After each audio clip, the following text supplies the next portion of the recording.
We know the grid is undergoing massive change, which creates massive opportunities for local energy. The Energy Changemakers podcast offers rich conversations with industry leaders to help you and your company capture opportunities to build the decentralized grid. I'm your host, Elisa Wood. Welcome to the Energy Changemakers podcast. Hey everyone, Elisa Wood from Energy Changemakers here. I'm excited today to bring you this interview with Mischa Steiner, founder and CEO of Awesense. I knew I had to talk to this founder when I read his company's description, that it is maniacally focused on driving positive change in the energy sector. We all know that there is now a proliferation of utility data, and that if we can make sense of it all, we'll hasten the rise of distributed energy. What follows is a conversation that has two sections. In the first part of this conversation, we're going to dive deep into issues involving utility data and the evolution of Awesense in developing products to make grid data more usable. The second half of the interview looks at what it takes to be an energy entrepreneur. And let me tell you, Mischa knows what entrepreneurial endurance is all about. At one point, he was recovering from a serious car accident. His business was being sued. He was losing an investment deal because of the litigation. And at the same time, he was being audited. But despite all that, Awesense survived and now thrives. So I'll let Mischa tell the story. Welcome, everybody, to the Energy Changemakers podcast, and welcome, Mischa Steiner from Awesense. Very happy you're here. Thank you so much for having me. Really appreciate it. Yeah, well, I've been looking forward to this conversation, so thank you for giving us the time. One of the things that impresses me so much about Awesense is you are not a newbie. It was founded in 2009, so it's evolved. You've learned a lot of lessons in its evolution, and you have a lot of good advice to give to energy entrepreneurs who are just starting out. So I'm looking forward to talking to you today about your journey and your lessons learned. I read somewhere that you said Awesense is maniacally focused on driving positive change in the energy sector. I love that quote. So tell us about this company that's maniacally changing or creating positive change in the energy sector.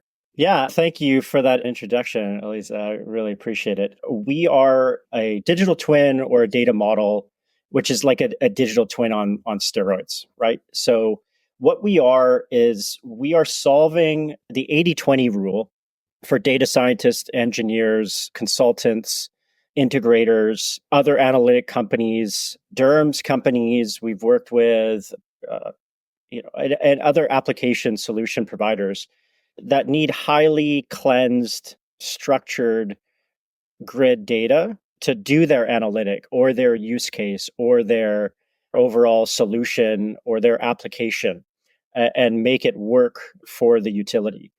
A little bit about our background is that we did build, very specific applications at the beginning.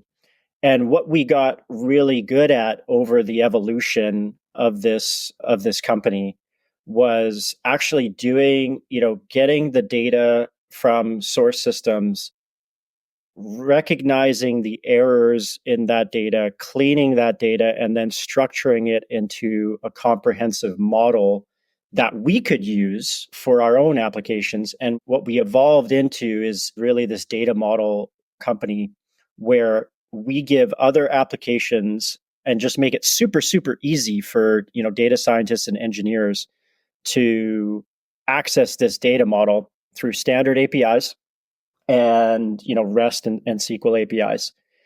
So in industry standard, methods, and they can connect any tool, any industry tool, any BI tool they want, any, data science notebook, they can program in any language they want. So we just make it really easy to solve that problem if you're an application provider or you are a data scientist or engineer. But it's really the data scientists and engineers and analysts that, are our customers, whether they're at the utility or they're at a consultancy.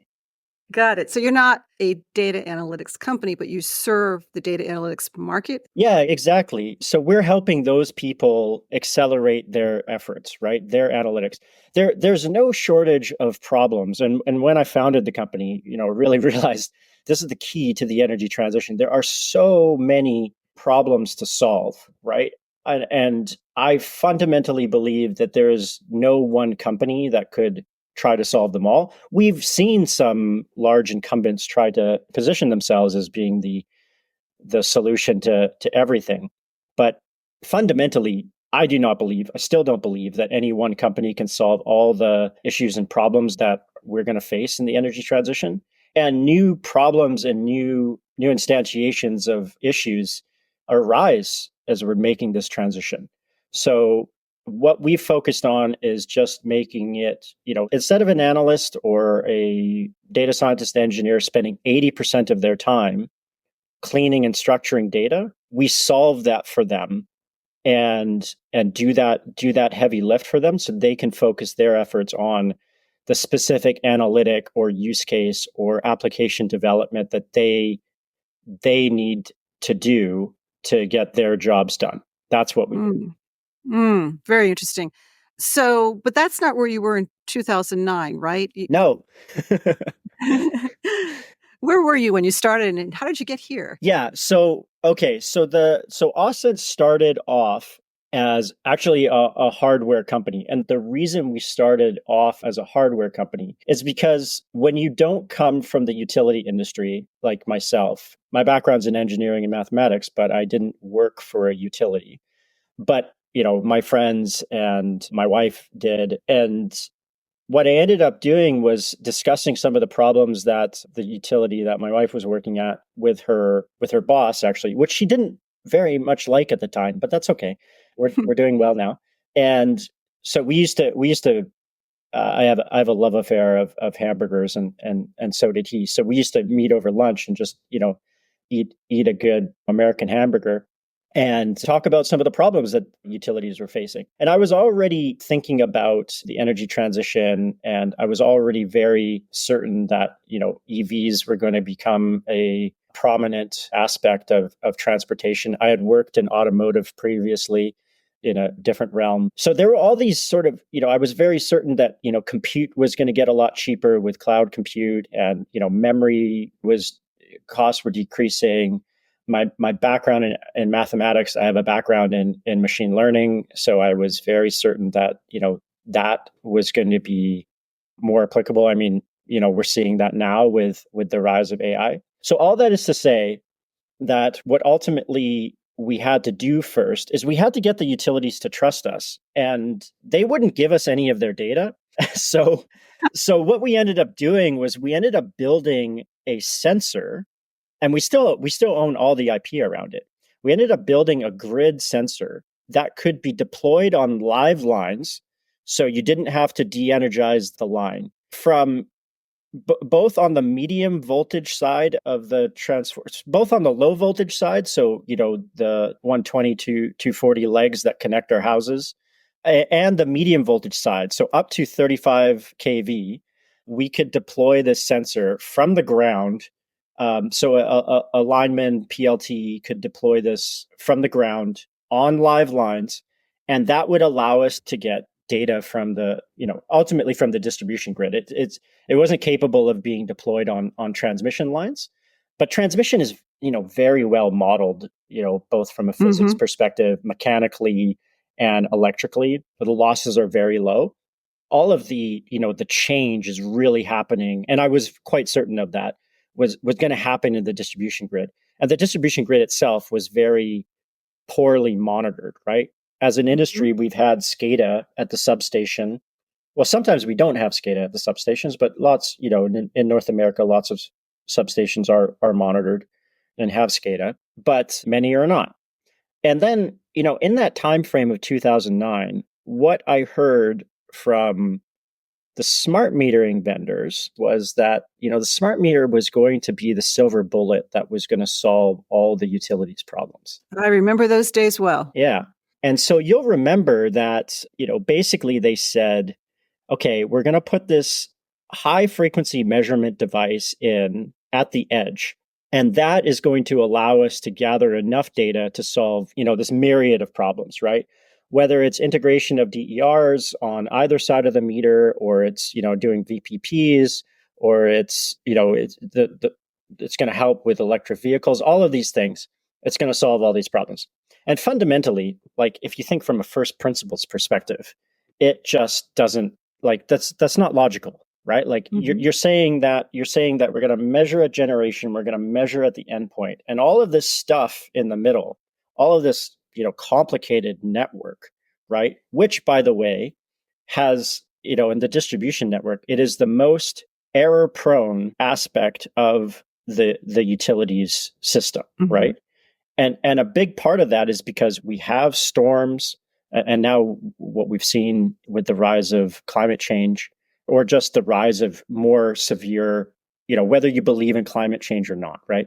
There's no denying that we've had more severe weather impacts, and our infrastructure is degrading. So all of that is to say there is a dynamic change happening in the grid, and the distribution grid is the least monitored, and it is the most dynamic, meaning that changes happen all the time because crews are going out. You have switching of different lines in and out, different sources. Of course, we have the rise of renewables and DERs in that, which is good, but also creates complexity in a system that was really designed for one-way power flow, not two-way power flow. So all of this complexity, is coming into a system that was not ultimately designed for it, right? And the fundamentals of physics still exist. So I just fundamentally, from a first principles perspective, said, it's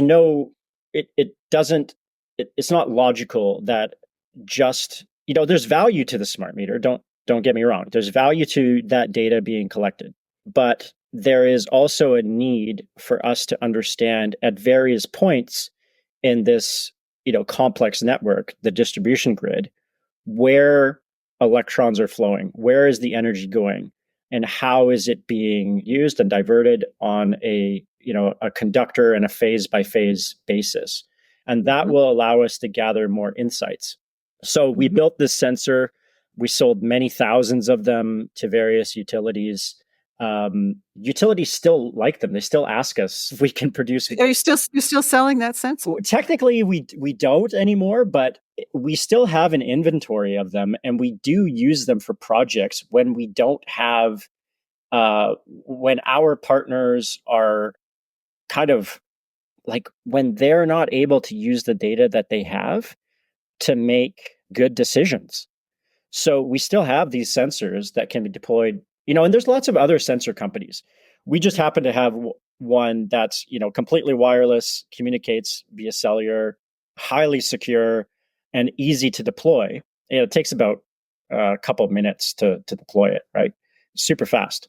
And so when we, or our partners have projects that, they don't have enough data coming from the grid to make decisions or to run their analytics or run their use case, we still have these sensors that are available. So most of the, it's usually not needed in most North American utilities. But as I said, one of the use cases sometimes is just on the outside of the substation fence, because you might have a feeder that doesn't have SCADA, or it might have SCADA, but it's not possible to collect that measurement data from the substation.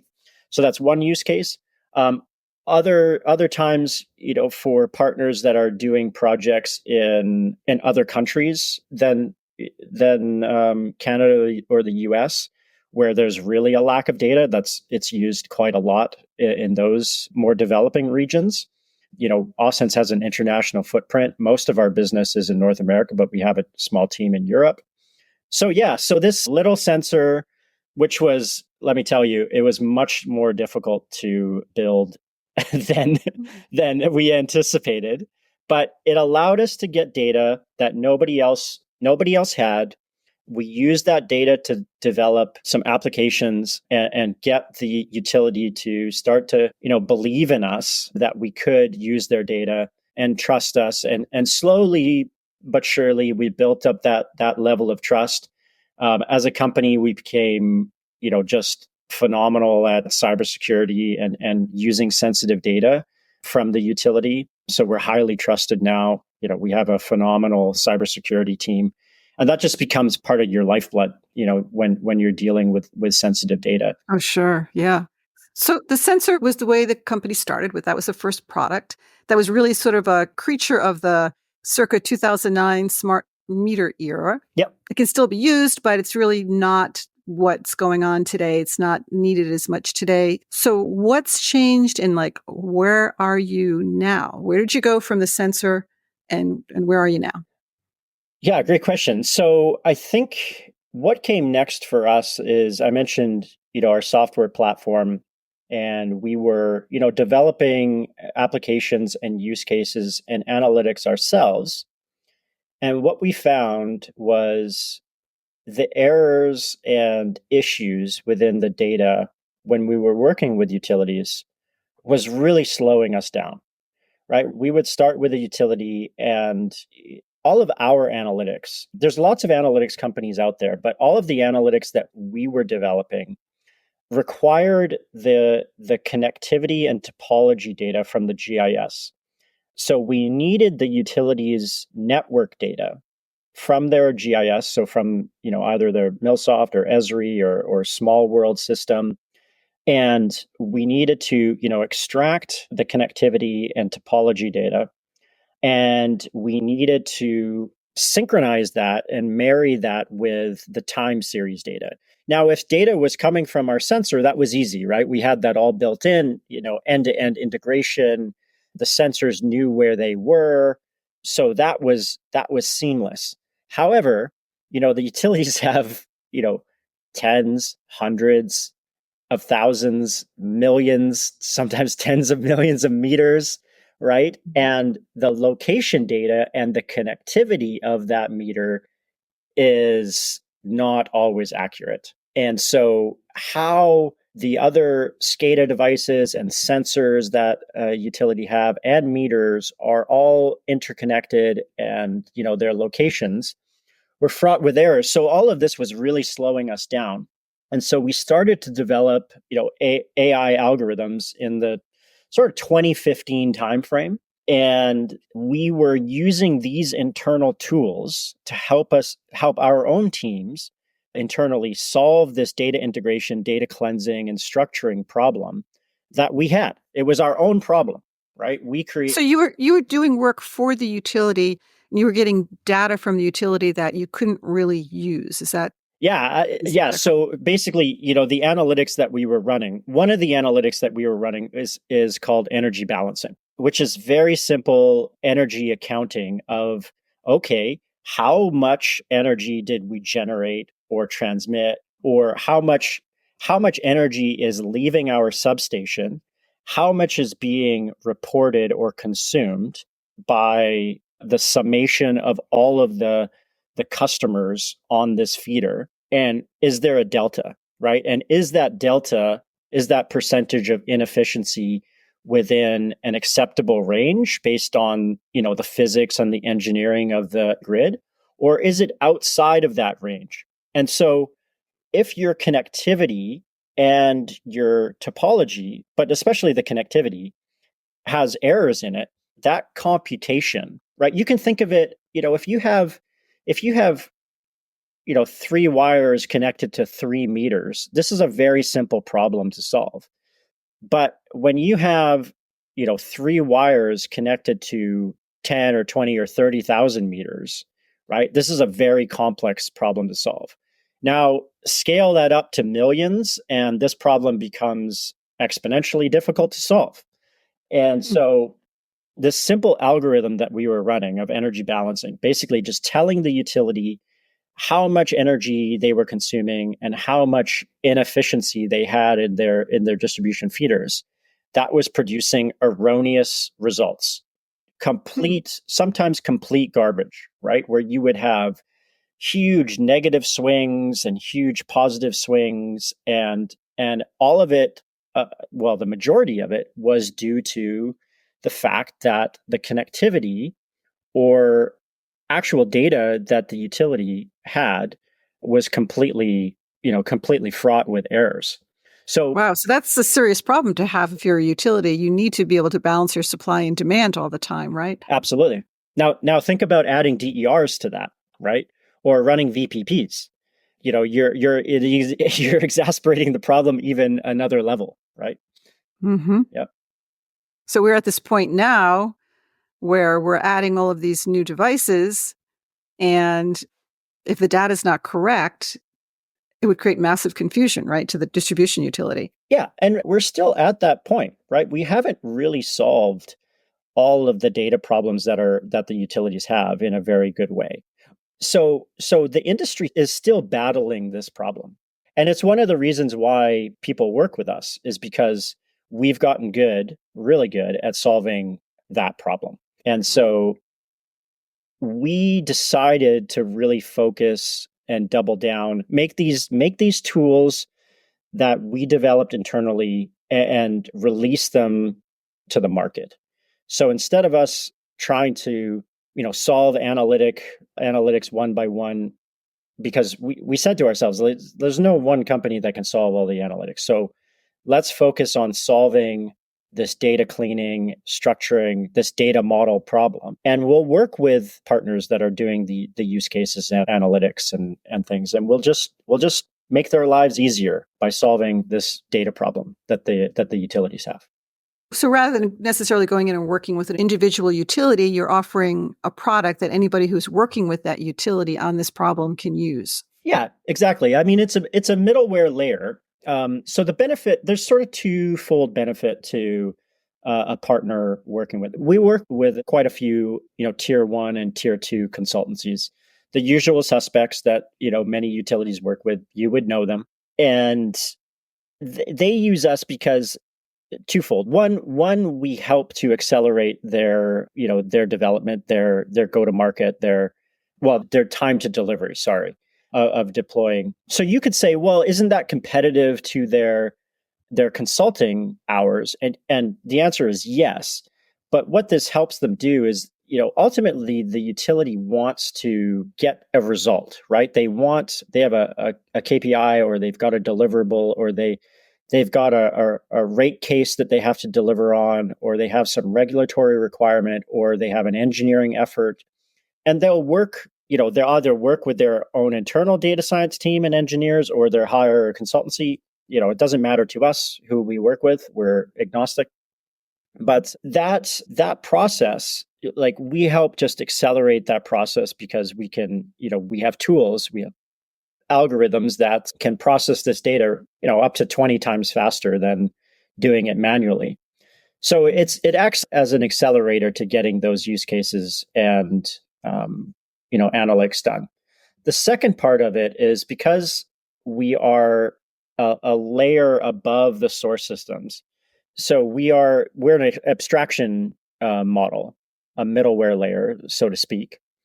If a consultancy does a use case or analytic at utility A, and Awesense's data model is at utility B, that use case or analytic that they develop at utility A is going to work immediately out of the box at utility B, regardless of what the underlying metering and SCADA and GIS system is, because the interpretation of that is contained within the Awesense data model. So they don't have to rewrite and redo data integration, data cleaning, and rewrite their analytic or use case. So it somewhat turns the consultancies into software vendors themselves. They can build up this library of use cases and analytics to help solve many of the problems that utilities are facing today. And that's a huge benefit to them. Is there a kind of utility that's more apt to need this, use this? Is it of the large investor owned? Does it work for the smaller? And does it matter really what kind of utility it is? A smaller co-op, would they use it too? Is it just as long as you have a distribution system, are you going to and DERs, are you going to be in need of this kind of system? Yeah, so it doesn't matter to us. We've worked with utilities as small as, I think, maybe around 20,000 meters, up to 7.5 million or 7.3, something, more than 7 million meters. So, like, our algorithms don't care, what the size of the utility is. They're just doing they're doing compute, right? You know, Mm-hmm. whether the servers run for an hour or 20 hours or whatever it takes, it doesn't really matter to the algorithms that are doing the computation. What matters is, yeah, it's sort of the level of technology adoption or acceptance at the utility, right? So you have small utilities that are very, very progressive on the technology adoption curve. You have ones that are not. You have large utilities that are, very adverse to using external tools or external vendors and want to do everything internally and do it themselves. And then you have utilities that want to partner with new and innovative companies, that are doing things like what we're doing, or doing new analytics, or solving problems that they have in a new way. So I think, there's a spectrum regardless of the size of the utility, but we're agnostic to that. It's just a matter of whether or not they're willing to work with a vendor like us or with one of our consultant partners, right? Mm-hmm. So does it matter which DERs are on their system? Are there some DERs that are more likely to be creating imbalances, or this utility is really ramping up the EV charging? They might be more in need of our product, or is it also agnostic as to what kind of DERs are attaching themselves to the system? Yeah. So there's two ways of answering that. One way is, does it matter to our algorithms and to our data platform what data sources are on the system? No, it doesn't. It doesn't matter to our algorithms, if there's renewables or storage or not on the system. It doesn't care. It's able to handle all of that. It's able to interpret, chargers and storage and renewables and all the complexities of the grid. The data model is rich enough to, and we've built it over time. The data model is super rich, and it understands all the different types of elements that a utility has, and it understands the connections between those elements and other elements. So it knows how elements or how infrastructure is connected between everything else in the system. The other way of answering that question is, do these new types of infrastructure and DERs have an impact on the utility themselves? And I would say, yeah, absolutely. I mean, we've seen, in the last decade and maybe the last half of the decade till now, you see some utilities really aggressively fighting their own consumers on, installing renewables. You see some Mm-hmm. utilities aggressively or sometimes using regulatory capture in their favor to block or to put change or a regulatory pressure or regulation in their favor, right? Into a less distributed system, because the more distributed the system is, the more complex it is for the utility. It's more difficult for them to manage. Right. It's not like the good old days when there was just a generator and a Yeah, customer. Yeah. it's never going to be, right. I mean, Mm-hmm. the utilities that are not moving forward, not using their own data to try to understand it and model out, what the future is, and try to make change, they're the ones that are going to be under the most pressure, because they're not investing in a future that's already been written, right? We are not, electric vehicles are here to stay. Renewables are here to stay. DERs are here. Battery storage is going to become more prevalent on a smaller scale. As you see the cost decline in these new assets, they will become more and more prevalent, right? And now we have a resurgence in the need for large base load generation, because all of a sudden we have an AI boom and we need more energy, right? So that energy is going to have to come from somewhere, right? Because the demand of these, these server farms, of these cloud compute and AI data centers are so massive. I mean, we're talking about hundreds of megawatts, right? That could be, tens to hundreds of megawatts that could be demanded, on a consistent, like 24/7 basis, right? So where's that energy going to come from? Well, we can build, traditional generation, which we will, and we can also offset some of the residential, commercial, and industrial load by installing more renewables and storage. So there's no silver bullet, but the good news is that there are very good modeling tools. There's very good ways of modeling out scenarios. There's very good ways of doing analytics on these use cases to help utilities plan. And it's all in the data that they already have, right? So it's all there. They just have to, make the concerted effort to use it. Let me ask you, I want to ask you a little bit about your journey as an entrepreneur, but before I get into that, let me ask you one more product question because I'm curious. So where does your middleware sort of fit in with DERMS? If a utility has a DERMS system, is that making your job easier, or how does it fit together? So we've had DERMS solution providers use us. So if you think about the DERMS or any analytic or use case, right, that's on the application layer. And we sit between the source systems and, the underlying, geospatial data, the SCADA metering data. We sit in between that data and the application layer. So a DERMS is an application layer, and the DERMS company can, do all that integration work themselves, or they could just use us and just call our APIs and make their lives a lot easier. It's somewhat akin to a DMS, right? If you think about a DMS solution or an ADMS, right? Advanced DMS. The ADMS vendors, can sell to, whether or not an ADMS competes with a DERMS depends on your definition of a DERMS.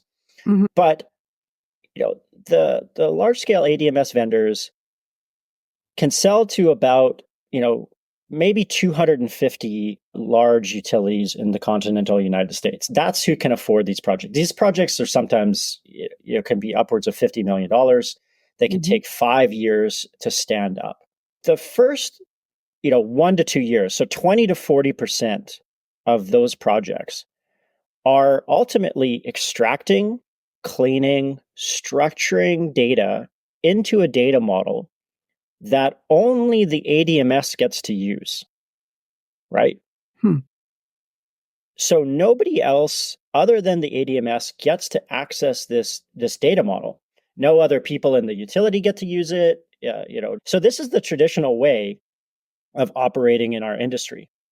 And when you say it like that, you think, wow, that's crazy. That's so much money. That's so much work, right? Why wouldn't we just make a standard model that anybody can access and then give them access, whether it's a human being or an application, give them access in a highly secure way through like industry standard APIs that, gosh, everybody that has done any programming knows how to use, right? Why wouldn't we do it that way, right? And that's exactly the path that Awesense has taken, right? So instead of instead of locking that data model away from everybody else, we've just said, okay, everybody can access it. That is authorized, obviously, to access it, whether that's an application like a DERMS, or that's a human, like a data scientist or engineer at the utility that needs to get their job done.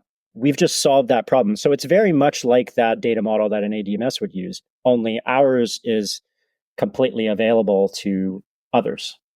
Not in a lockbox. Yeah. Not in a lockbox. Yeah. Yeah. Very interesting. So let me ask you a little bit about your journey as an entrepreneur. There's always highs and lows, challenges and wins and losses when you're on this road. Tell me a little bit about some of yours. Yeah, wins and losses. That's probably the understatement of the day. So listen, building companies is not for the faint-hearted, right? It is a tough journey, but it's absolutely worth it.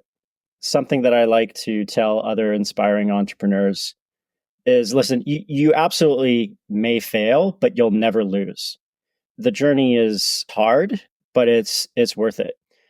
So when you say you may fail, but you won't lose, what do you mean by that? Yeah. So your company might die, right? And Awesense has been very close to dying multiple times. We've had really tough times. In the 2016, 2017 timeframe, I had uh, I had a really bad accident. I was cycling to work and I was T-boned by a car Oof. in the middle of an intersection. I was, laid up in bed for about a month. I was on crutches for 6 months. I had to use a cane for almost 2 years. I still do PT. I still have injuries from that accident, 8 years later, and I'll never be the same. But at the same time that happened, our company, one of our major utilities, and this is all public information, by the way, so it can be looked up. One of our core customers at the time, BC Hydro, still is a customer. I shouldn't say at the time. They've been a customer for over 10 years with us. They were sued by essentially a patent troll for patent infringement. And of all the technology vendors that were used by BC Hydro in their AMI rollout, major vendors, this company, which I think their strategy was, around putting pressure on us, Awesense was the only vendor named in the claims. No. So what this did was it put tremendous pressure on us. We were doing a financing round at the time. Long story short, that ultimately blew up because the investors saw like, oh, you're being sued for IP infringement. Because if you're a technology vendor, and even though the actual suit was not against Awesense, but if you're named in the claims, it's essentially against you too. That's enough. Yeah. It's enough. Mm-hmm. So, we were working towards a term sheet with some great investors, but it was a big risk for them and they had to pull out. Totally understood. Wow. So you were in an accident. The founder, CEO was in an accident. You had a lawsuit against you and you had investors pulling out. Yep. And we also got audited. Oh. For 2 years. So, at the time it was brutal. It was absolutely brutal. But you lived to tell the story. Yeah. We went from 65 people down to 6 or 8 people at one point and rebuilt back up from there. But, that's sometimes the brutal nature of building companies. It is. And it's like a lot of people are going to feel very good about hearing your story because, as I said, you live to tell about it. And here you are now at this point where the market is very much demanding what you are doing. Well, we hope so. We think we're solving something important. And yeah, we're definitely bullish as I sort of always have been. I told you before, Elise, that, I was quite certain the energy transition was going to happen. I think for us in the industry that we were expecting it to be a little bit more, a little bit further along by this point, right? But we definitely see that, there's no real slowing it down. And we know that we need clean energy, reliable base load for the future, right? We need to be able to grow as a society. And in order to do that, it all comes down to affordable energy. And if we can produce affordable energy, we can have an abundant society. It's the fundamentals, maybe the fundamentals of Maslow's, hierarchy, right? Like affordable energy is really the crux of it. Whether we have that, we can go on up that Maslow path. Yeah, exactly. Yeah. So having been through all this, having, been through some catastrophes in your business, having been through growth, productivity, now being in a place where, the trends are very much in your favor. What, like if you had to tell entrepreneurs out there, and we have a lot of listeners who are energy entrepreneurs, some of them new to the game, what's the one lesson or one piece of advice you would tell them? So I think, one thing that kept us going is that, like, I work with a phenomenal team. I'm so lucky to work with such brilliant people. And when you get to work with great people, it makes life so much better, right? And so when you are excited in the morning, when you're excited when you wake up, or you don't mind working till the wee hours of the morning because you're working on something important, that's a good indication that you're doing something right, and that you're going to have impact. And it's going to be hard, right? Like I'll tell you, for those entrepreneurs, founders, startup founders that are listening, maybe started or not starting, first of all, you just got to start. You just got to start and try, and you got to iterate, as quickly as possible. But during that iteration process, make sure you're working with people that you actually like working with, because that will make your life so much better, right? Like I said, I get to work with a phenomenal team, and we enjoy working with each other. We enjoy helping our partners and customers, and we enjoy working together, right? Those partners and customers are just like members of our team, and they're fun to work with. And so life is short. Work with people that you enjoy, work on a big problem, and work like hell. Just work, like that's pretty much the recipe, That's, but that's when great. you are, when you're working on something that you're passionate about and you're working with people that are great to work with, it doesn't feel like work, right? Unless you're doing like some legal document or HR stuff, which sometimes Right. I have to do a lot of, but that's just part of it, right? Sometimes you got to do stuff that you don't like doing, especially when you're the founder. But ultimately it comes down to great people, and, include your customers in that too, right? If you're working with a customer that is not really working with you, or being onerous, or being difficult, right? It's okay to fire your customer too. So find ones that are aligned with your mission and your goals. We are working at Awesense. We're working to optimize humanity's largest machine, the grid, right? Like that's our goal. And so, we are looking for customers and partners that are aligned with that mission, because they ultimately become part of your team. And the people that work at Awesense, they're focused on that as well, right? And that will make your life so much better if you keep that in mind. The people make the place. It's so true. It's so true. Absolutely. Yeah. Yeah, that's a great way of putting it. Yeah. Wonderful. Thank you so much, Mischa Steiner. This is just a wonderful conversation. I really appreciate it. And best of luck on this very exciting journey you're on. Thank you so much for the time, Eliza.